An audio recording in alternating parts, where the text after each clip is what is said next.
Greetings and welcome to my dear Libras out there. Welcome.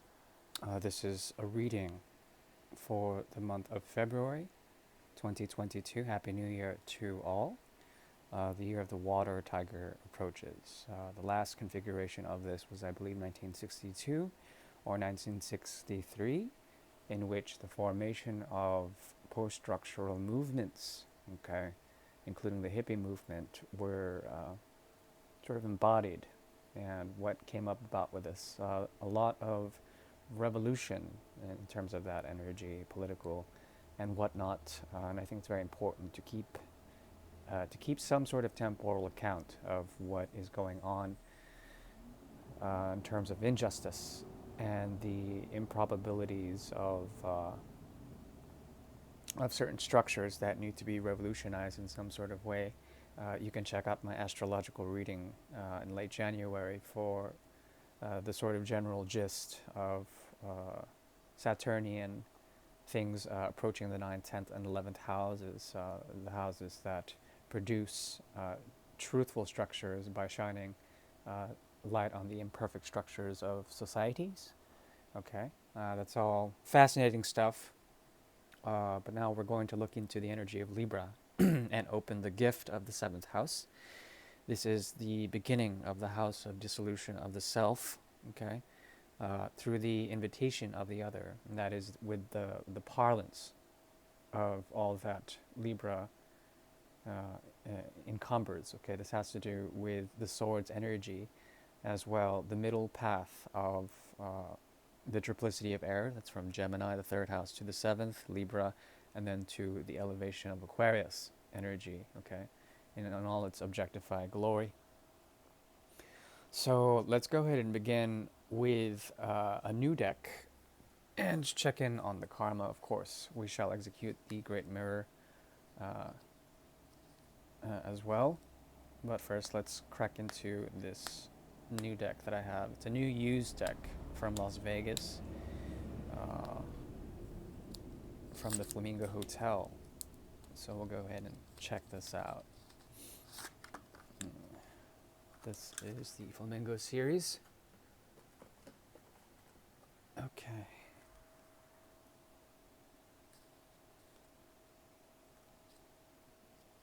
Interesting.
Seems to me that for the time being, the energetic resonances that are around Libra is essentially finding truth and no longer playing games, especially with people or others who have this Gemini energy. Okay, lots of Pisces energy as well. So there's a lightheartedness that is being left aside. Okay, this has to do with greater ideals, greater truths emerging. Okay, this has to do with an order as well, a way of doing things, a way of bringing together practical applications, methodologies, and coming into a structure of some sort, and bringing a light into the world. Okay. Um, Generally speaking, with the 5 of Swords here, there's an Aquarian signature that has to do with um, pasts and futures, okay, and nullifying these into a sort of center point, okay. So overall, the general feeling is having thoughts, and these thoughts sort of inhabiting Libra's mind, okay, yet not really making judgments on them. They're just there, and why are they there? Um, Essentially, what I see here is a bringing into consciousness, being very conscious with the efforts to bring truth and inspiration to others, okay? And leaving aside especially romantic ideals or people who had essentially some way of producing um, like very small story arcs for Libra's energy, very small, interesting ideals or offers, but then they were not totally accepted in some respect. I think there's a celebration of truth here. There also is a bringing forward of righteousness, a dharma, okay? And then these thoughts sort of coming in and sort of forcing Libra to question itself in terms of, are these thoughts mine? It's very interesting. What crowns this and the overall gist is the Seven of Cups. Yes, I think there's very intensified higher mind operating for Libra now, and it sort of it brings to light the sort of fickleness of thoughts or ways of thinking, communication in general. Um, and then this Ace of Rods comes up, and the Queen of Rods, King of Rods come up. Okay, there's a love or a way of producing lovely truth, and truth being the most liberating form of love. That has to do with Dharma. Okay, the idea or the concept of being on the right path is here.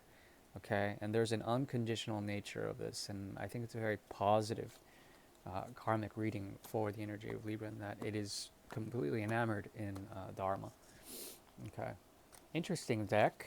The Flamingo would produce that sort of reading. So let's look into the Great Mirror, and I'm going to be using my most powerful deck for this, the Grande Tirela BP Gamal Paris France deck from 1890. It's a very old deck. So let's get to it.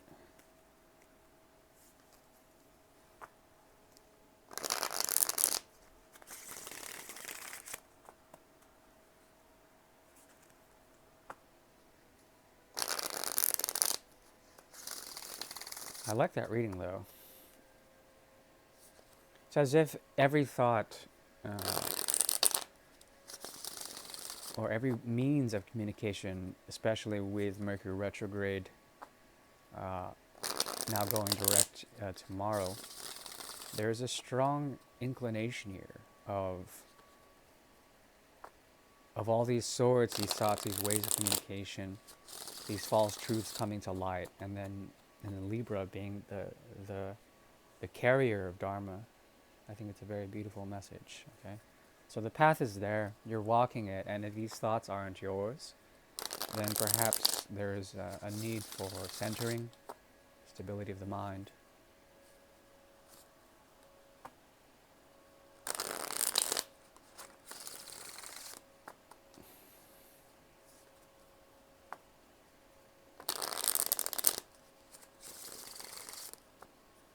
Okay, so Garçon Blonde, or the Page of Cups, has been showing up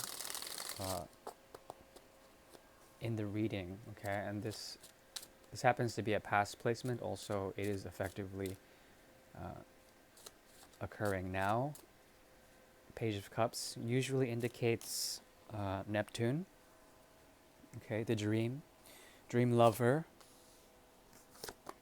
Okay, interesting.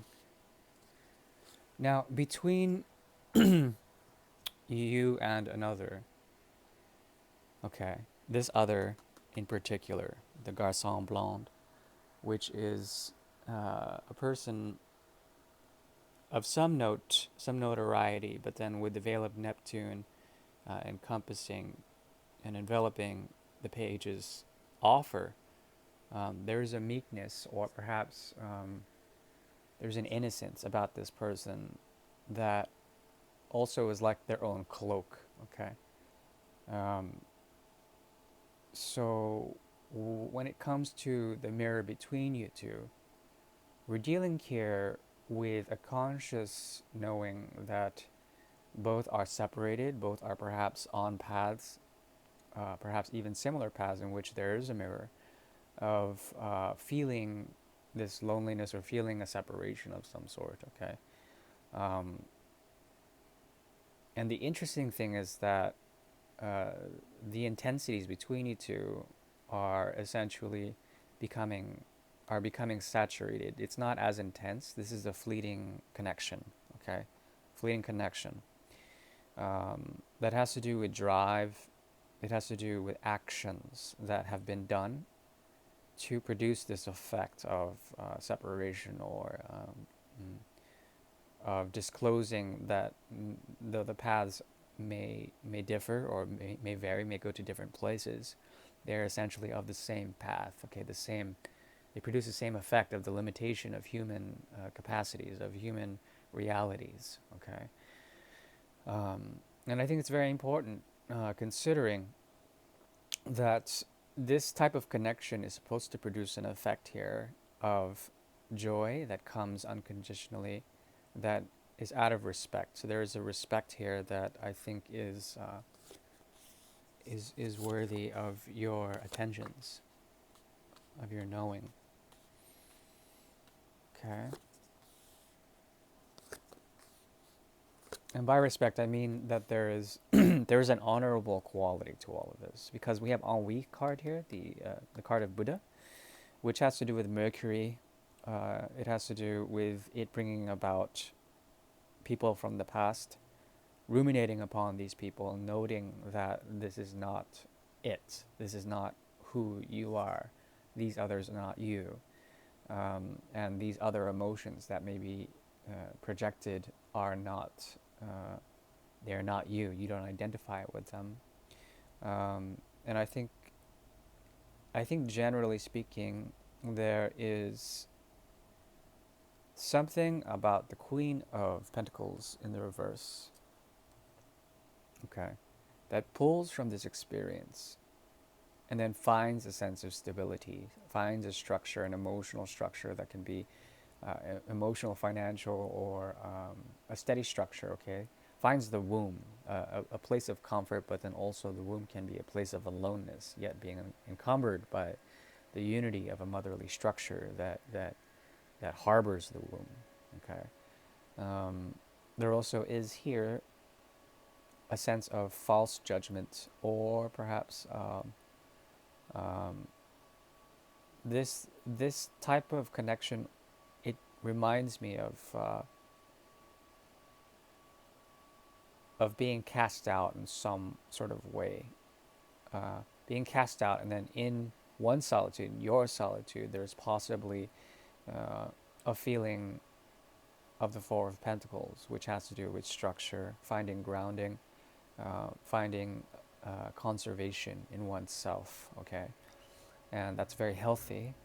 But there's something that needs to be said or needs to be heard in terms of a voice from another person, okay? What is this message?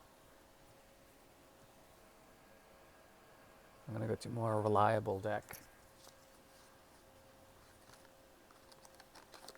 This was gifted to me by an esoteric friend. The bicycle deck, I believe, is from the 70s. They don't make them like they used to.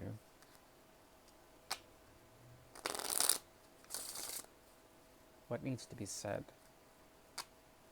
What needs to be unearthed here? Okay. That there still is love, that there still is companionship. The Ace of Rods shows up again. there still is a truth here in terms of Dharma. Now, the interesting thing of Dharma is that if there is a type of connection like this, and it is not lived uh, by in terms of separation, it can't be. You can't be bothered. There's something about this that speaks of the truth of the path, the truth of love, not being it being able to be expressed. Okay, and that is not love. Well, what is love? In terms of that, there is a connection here that is incredibly powerful, familiar, and in this awakening, there is no way to express it.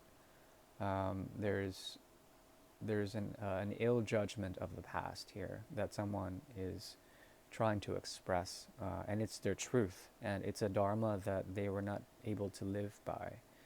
Okay, so it could be that there's a lot of guilt on one end, on their end especially. Um, yes, because of a type of escapism, a way of, let's see here, yes, a way of getting rid of such an intensity. Okay, and perhaps it was too intense at the time. But anyways, there's a conscious effort here of bringing forward this idea of separation. Okay, um, and a need to find a friend, a companion, a partner. Um, what is intended here is to loosen the intensity overall. There is a way of escapism or a way of the 12th house that ends things here that needs to be expressed in a certain way. Okay, it's the 11 and the 12. There also is a want or a desire not to consciously think about this type of connection. Okay, a willfulness in terms of this. Yet there is a mirror, the Four of Pentacles, here. Okay, which is an undeniable subconscious to conscious mind connection, meaning that their subconscious mind reflects what you consciously know. So there's a type of catching up that they are trying to do in order to produce a healthy effect, one that has to do with emotional catharsis, release, and also this has to do with the hidden joy of it all. um, so it's something that wants to be expressed. Okay, this is a very nostalgic connection. Often these are nostalgic in nature, meaning that they conjure up memories, memories of hidden joys or joys that could not be expressed. Okay, which is in itself a very sad state of affairs.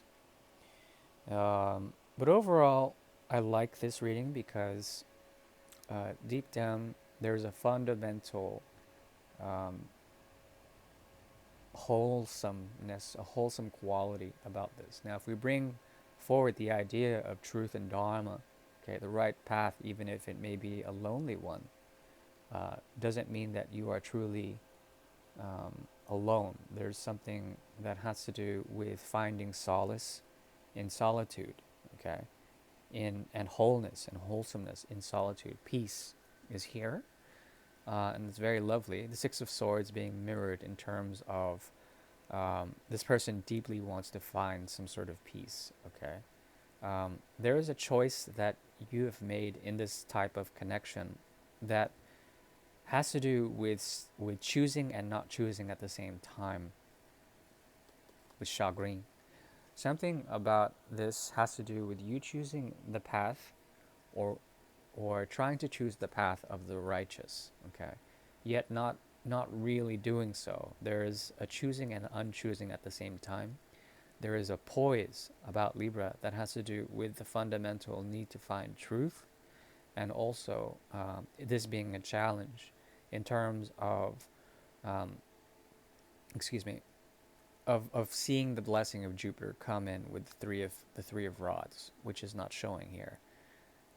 There's something that has to do with communication of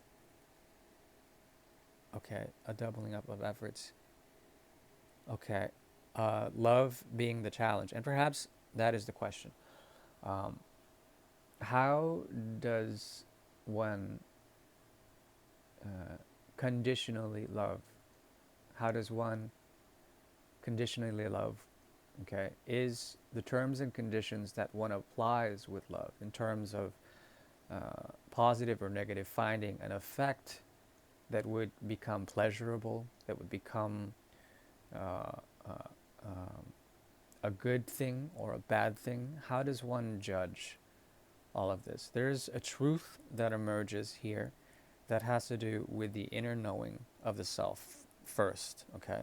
But you're dealing here with someone who's an escapist, who would rather not in terms of an emotional resonance. Yet there's something about them that idealistically is inclined to live out a type of romance. Ultimately, what I see here is them bringing forward memories or judgments that may have been false or pretentious in the past, okay? Meaning that they were pretending in some sort of way. Um, and this has brought about an effect, and now there's a need for healing. There's always been a need for escapism, but also of peace finding in some sort of way. So there is an honorable connection here that allows you to respect another, and there's compassion to be had here by not thinking about it too much, by finding the Four of Pentacles, by finding that sense of the wholeness of the Four in Siddhartha, in Gautam Buddha. Okay, so what I see here is a connection of release. Okay, and this is what fuses both of you together. But I still feel there's an immense amount of deep emotional resonances that they hold inside of them that is very truthful. Something that they want to express, but then the veil of Neptune makes it nebulous. Okay. In terms of advice for this type of reading, there is an ability to find your power if you were to shift, um, creatively shift into modes of truth. There is a way for manifesting great things for you now. And there's an ability to do so if you embrace and let go of that which has been offered in the past. Okay, um, to truly let go of that, to bring forward the liberty and the mode of love as truth, truth as love. Okay, and that is what I see for the energy of Libra for the time being. I do appreciate your support of the channel. Um, yeah, it was really soppy this reading. And I didn't intend it for to come out this way, but it did. If you are dealing with financial hardships, or if there's something about the realm of materialism or the realm of the worldly, the realities and the Maya, there's something about you that can find a wholeness when it comes to dealing with others of this type that can bring forward essentially actions that are affirmative in nature. You have to let go of something in order to gain. That is what I see in terms of finance. Okay, if you are dealing with spirituality, there's something about you that is deeply, deeply um, coaxing out from the ether some very good insights. Okay, and these will help you on your path that you've already chosen, that you've already chosen to choose. That's the thing, because you didn't really choose it. There's something about the uh, the uh, the unchoosing of it, or perhaps the middle ground that produces an effect, and you're still waiting for Jupiter to come in and to give you something.